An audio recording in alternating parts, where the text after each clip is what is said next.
Shamarka foonii kabajamtootaa fi jaallatamtoota hordoftoota obsa jalatti argamtanii akkam jirtu fayyaa keessanii nagaa kooti galata waaqayyoo sana yaadanii isee galannisaa haa ta'u. Har'a hordoftoota obseen amboo har'amaa fiddee uftee jettanii na eegaa jirtu ta'ee jalqabaa itoo mana kiyya keessa seentanii waan ani dubba'uu fi waan ani isin fidee ufe naggeeffateen dursa wanti isin gochuu qabdan maan seetan subscribe like share godhaa jalqabanii isiniin jedha. Akkasumaan immoo ormoota keessan bira akka ga'uuf share naa godhaan isiniin jedha. Akkasuma wanta ani qabadhee dhufe jechuudha. Wanta yeroo baay'ee gaaffii natti ta'a jechuudha. Dhugaa waaqayyoo dubbachuu fi baay'ee sammuu kootti deddeebi'ee gaaffii natti ta'a. Akkasumaan immoo anatti wanta gaaffii ta'e kana miiriyoonni koo kun naa qooduu danda'u yoo hordoftoonni koo kun kan biyya keessaa biyya alaa ta'an na hordofan naa qooduu danda'u si jedhamuuf isin bira dhufe. Innis maalidha hojjettanii akkuma beekamu Oromoon gara laafessaa, Oromoon beekaadha, Oromoon hayyuudha. Kanaaf wanta miidiyaa kanarratti deemtu baay'ee nagaramaa jechuudha.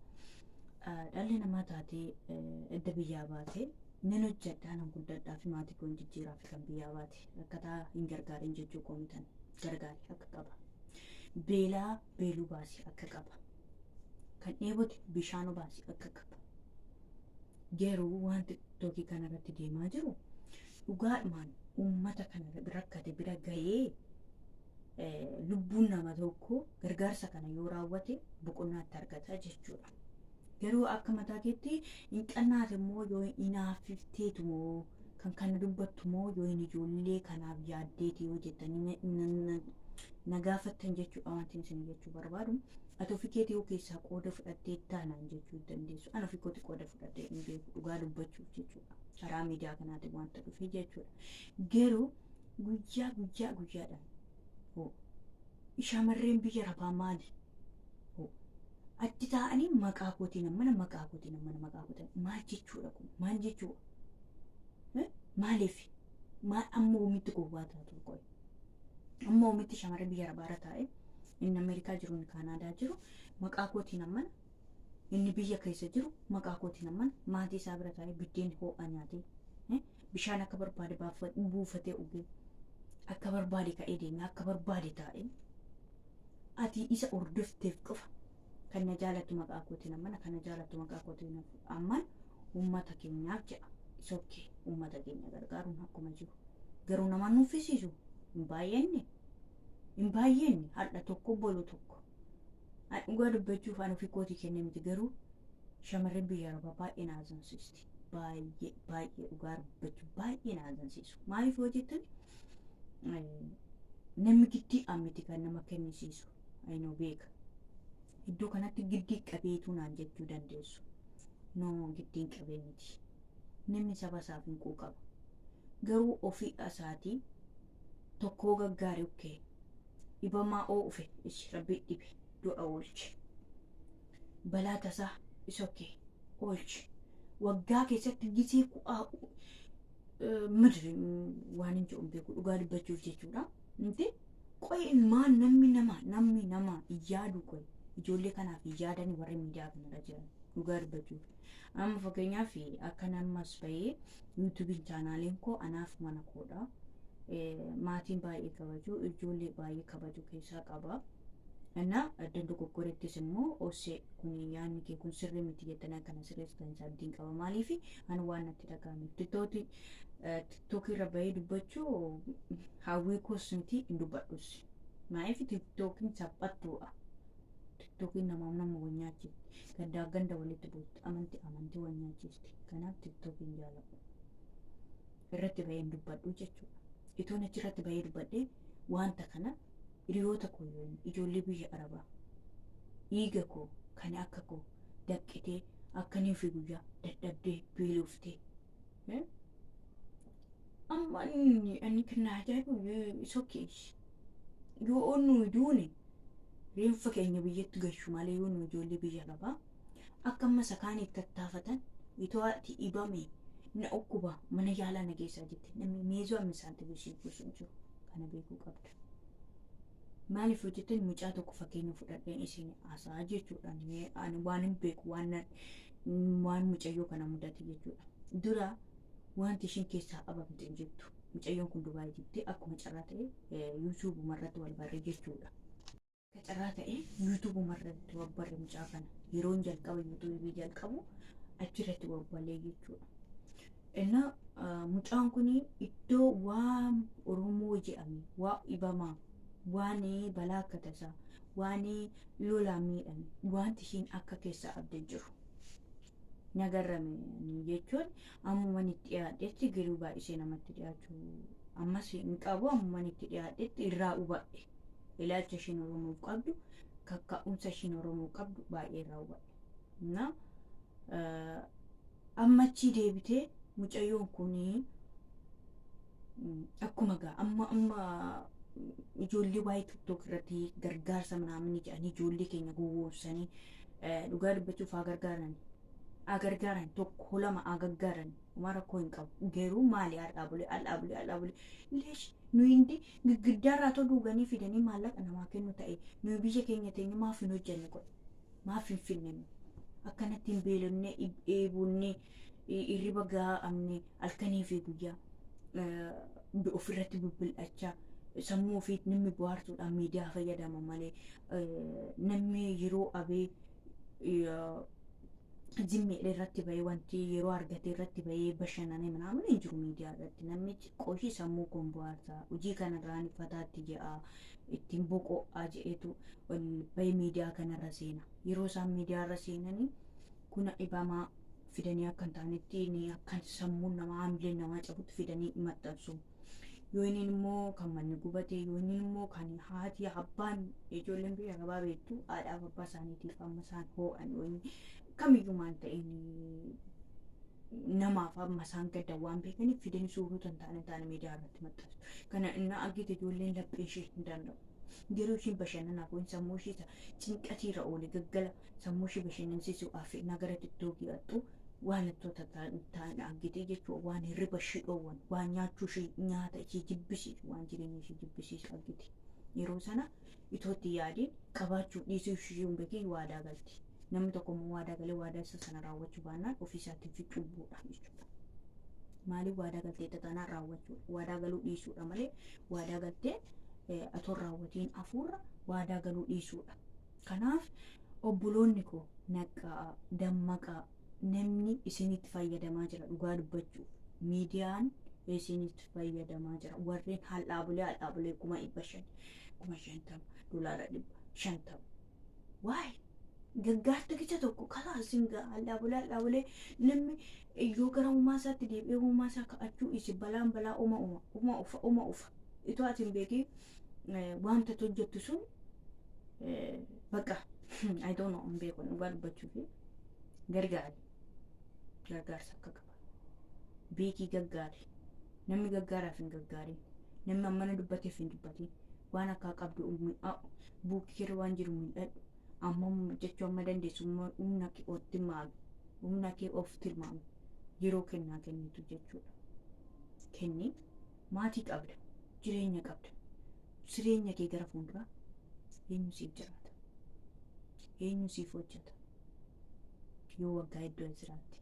Amma hojjettu jedhu jiraan namni ufa hin kennita buugii geeramtu hin jiru. Humna qabdu dadhabduudha biyyatti gattu namni garagalee ija saree ilaaluun sin mul'atu. Kana beekuu qabdu obboloonni koo. Ani galee beekee miti garuu miidiyaan nama balleessa nama fayyada. Yoo ati itti fayyadamte si fayyada. Yoo ati itti baduu barbaadde si balleessa. Kanaaf obboloonni koo warreen chaanaala kana jalatti argamtan warreen gargaarsa keessatti qooda fudhatan yeroo maraa of qusadhaa. Dhugaa dubbachuuf of qusadhaa akka waadaa galtan yoo ta'e jechuudha. Warreen Ameerikaa jiru warreen sa'aatiin hojjetu. Ni akka shamarree biyya arabaa kennaa. Ni akka shamarree biyya arabaa gargaara.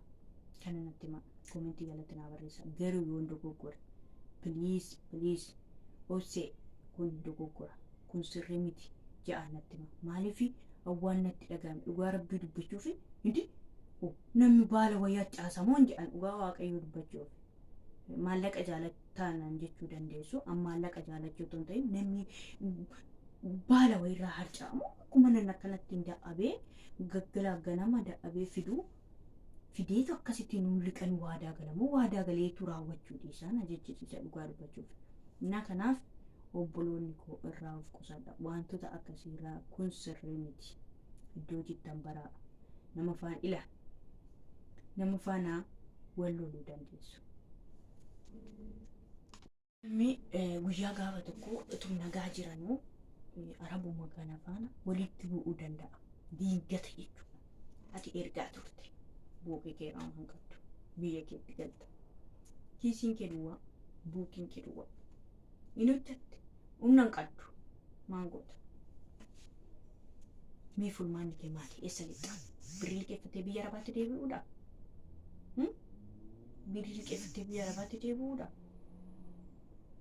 Kanaaf obboloonni wantoota akkasii keessatti qooda fudhatan yeroo mara iddoo jettan of ilaalaa dammaqaa gaggaarinaa jechuu koo miti garuu iddoo itti gargaartan beekaa amma gaggaartan beekaa isiniin jedhaa asumaan wanta mucayyoo tokko mudate isinitti himaa mucayyoon kunii jalqaba waanuma kanaan wal qabataa jechuudha wantoota kanaan wal qabata kanaaf mucayyoon kun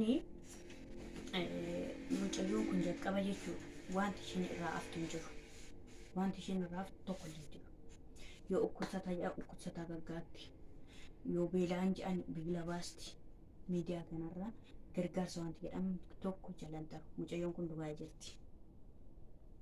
Dubaay jirti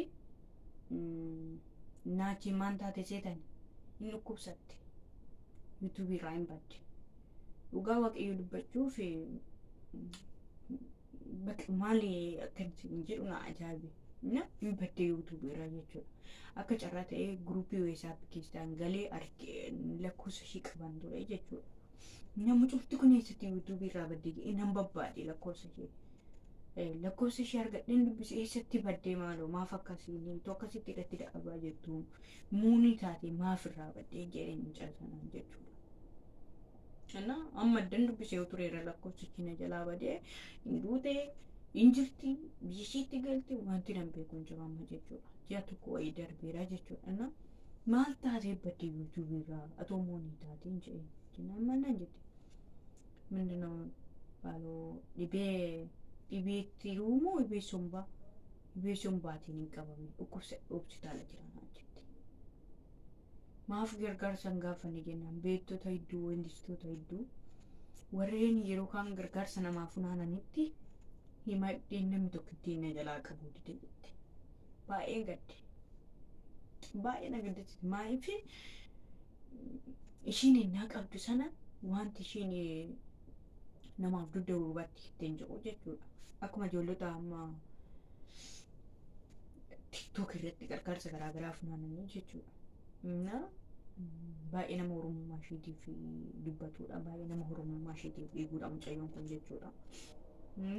Maaliif hin dubbanne maaf jalaa qabuu didan jennaan guyyaa 3-4 deebi'ee gulukoosii natti kaa'anii osoo jiranuu itti dawwalaan bilookii na godhan lamaan isaanii naan jette. Ijoolleen lama gargaarsa funaanuun beekaman bilookii na godhanii naan jette. Baay'ee gaddi. Naannoftanii warreen amma jechuudha. Gargaarsa argattee jaalamtee wanti hin beeku hin jiru akka carraa ta'e weessaa kun alaa cufan lakkoofsi ishiin akka badee argachuu hin dandeenye jechuudha. Yaalamtee hin duutee biyya galtee wanti nan beeku hin jiru.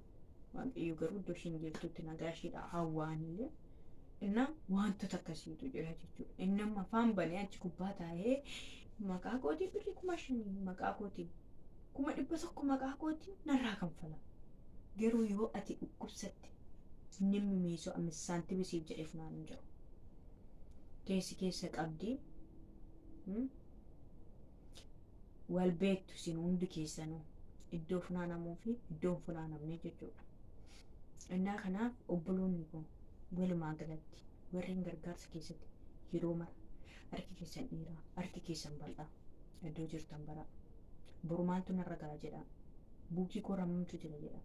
Yoo dhibame jarreen kun na gaggaaru na bukkee dhaabbatu jedhaati of tilmaama.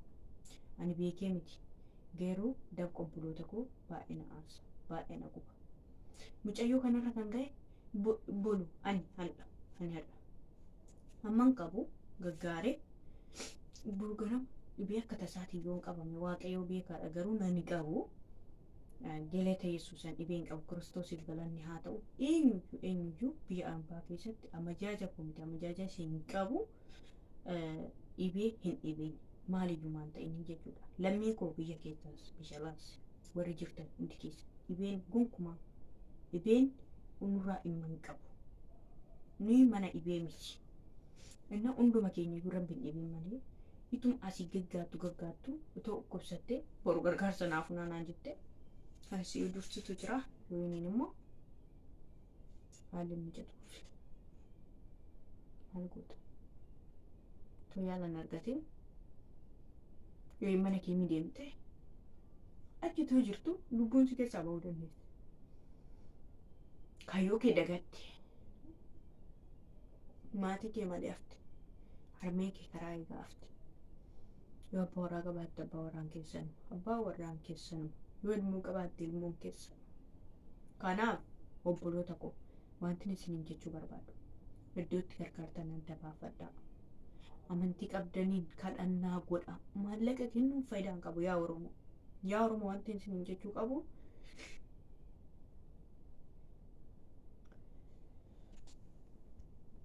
gargaarii naa jechuu koo miti.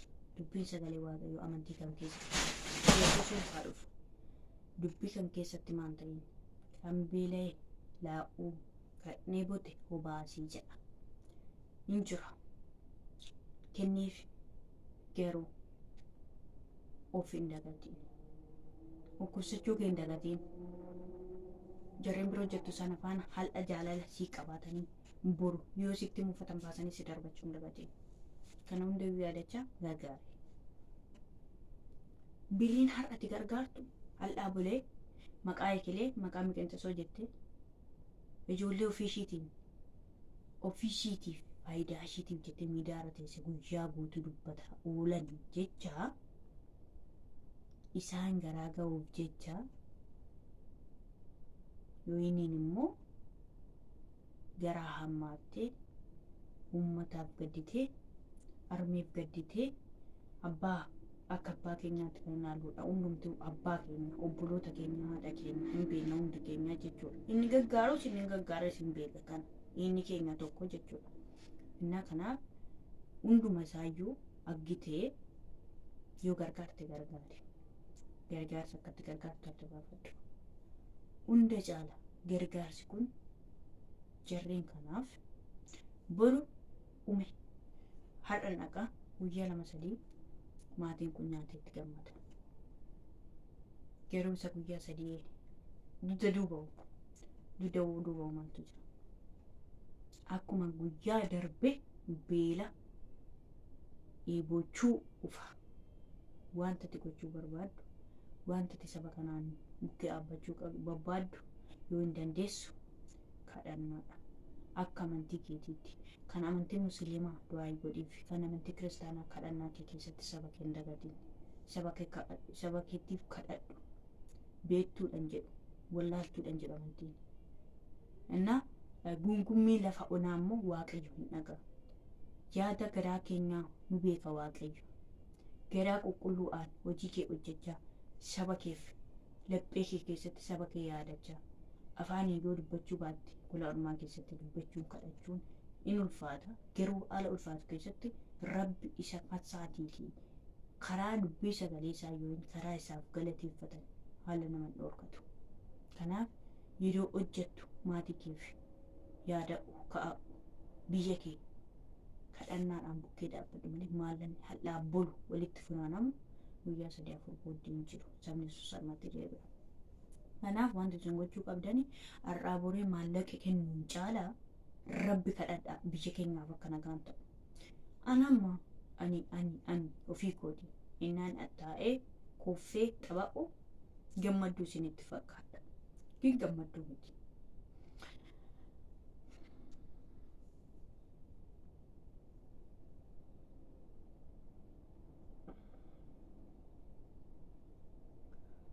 kin gammaduu miti. Maaliif yoo jettan namni haadha ofii ji'a 9 keessatti guyyaa tokkotti miti bilnamaatiin boosii naaf qabdi. Ammaatii sagaanii miti. Sagalee haadha keetu wal dhagahin ji'a 9 keessa jaalala koo jala jirtaa? Yoo lubbuu biyya lafaarra jiraatanii jechuudha. Warreen hin jiraannes Waaqayyoo jannata isaaniif haa kennu. Garuu ani yeroon asii kolfee taphadhu meeri gammadduu isinitti fakkaachuu danda'a. Garuu miti. Maaliif amma armeen koo hin jirti nan beeka jiraachuu ishee. Garuu amma kana ani isaan ishii yaaduun olitti mucaa koo yoo maal taate jettee akka ishiin naa dhiphattu nan beeka. Dandeettii dhabde malee akka ishiin na dubbisuuf yaaltu nan dhagaa odeeffannoo jechuudha.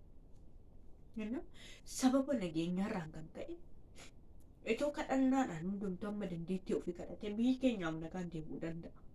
Hundumtuu cubbuu isaatiif gara rabbiitti wayyate biyya keenyatti araarame Waaqayyoo jedhee hundi keenya cubbamoota. Sababa cubbuu keenyaatti biyyi keenya kan hojii seexanaatiin badaa jirtu. Namni walirratti kan kaastu jechuudha. Kanaaf maallaqni irra nuti gargaaru faayidaa hin qabu. Lubbuun namaa baduu baatullee gar keenya kunoo sababa lolaarraan kan ka'e neetwoorkii ciranii akkaataa dur nan ijoollummaa kootiitti deebi'ee bakkee tokko qofa sayyuu warreen dhiiraa deemanii nama dubbisiisanii irratti shamarroonni gara sana deemuu hin danda'an. Bakkee sana bichaatti hojjeta. Akkaataa duriitti nu deebisee lolli kun jechuudha.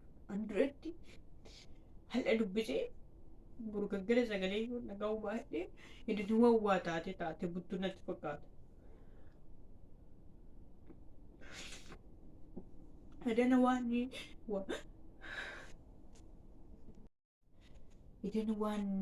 jalaa taatee bultu natti fakkaata ture. Nan toshin dubbisee adda gargara dubbisee birriin wannaan dawwaluu jechuudha. Adda galgala dubbisee buroon itoo hin dawwaliin bule yoo inni immoo edanuma sarrafee ka'ee burgaggalatti dawwalu waa taatu natti fakkaata.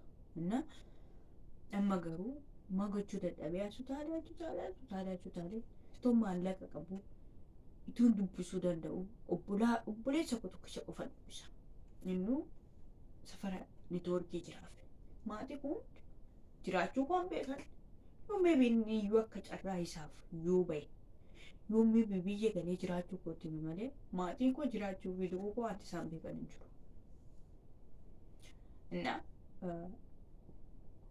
Wantoota akkasiis baannee jira jechuudha. Meebii madaa akkasii yoo inni immoo wanta akkasiis mudatee chaanaala koo jiraachuu maltu. Garuu gargaarsa irraa buree funaanurra biyya keenyaaf akka nagaan deebi'u biyya keenyatti nagaan deebi'ee akka duriitti akka jiran kadhannaadhaan biyya keenya kadhadhaaf immoo waa biraa waan hin jedhu qabu. Anas immoo yoo Waaqayyo jedhee maatii kootti nagaan naqashee qaamaalee iddoo isaan jiran yoo deemu baadhe hedduun hin jiru dhufanii akka na dubbisan abdiin qaba. Innaa rabbii armee keettuma isheen jirtutti nageenya ishee eeguu fi naan jedha. Rabbi waan ammaa isin dhageessisee naan jedha. Maatii boondayyuu armee koo gaa'inni yeroo baay'ee armeen jedha. Maatii boondumayyuu jechuudha. Abbaa koos obboloota boondumayyuu isaan keessaa namni tokko akkumaan dhiisee bahetti akkan argu abdiin qaba. Yeroo ammaa wanti ammeenyi isaanii dhaga'ees hin jiru. Walitti Waaqayyoo gaa'isa gara fuulduraattis rabbi qacarraa na tolchuu jedha. Kanaaf asas dhiyeessu dhiifama naa godhaa. Asa qopheessatti wanta bokkoo dhiifama naa godhaa. Warreen chaanala keenyaaf addeesii taatan laayik sabiskiraayib gochuudhaan sheer gochuudhaan jajjabeessaan isiniin jedhaa. Yoo dogoggorri tokko dogoggorri wayii immoo yoo jiraatu immoo obsii kun sirrii miti dogoggortii taa deebi'inaan jedhaa. Koomentii jalatinaa barreessaa. Koomentii keessan nan barbaadan isiniin jedhaa. Namni yeroo waan isatti bahee dubbate wayii hojjete tokko namni yoo si jajjabeessuu baate yoo komentii kaa'uu baate abdii nama kutachiisa. Oromoo akkasii hin taane yoo yeroo qabaatan yoo dhaggeeffatan komentii nama barreessu. Naqa isiniin jedha nagaa fi ayyaana laala waaqayyoo bakka jirtanitti isin haa eegu maatii keessan haa eegu biyya keenya haa eegu isiniin jedha.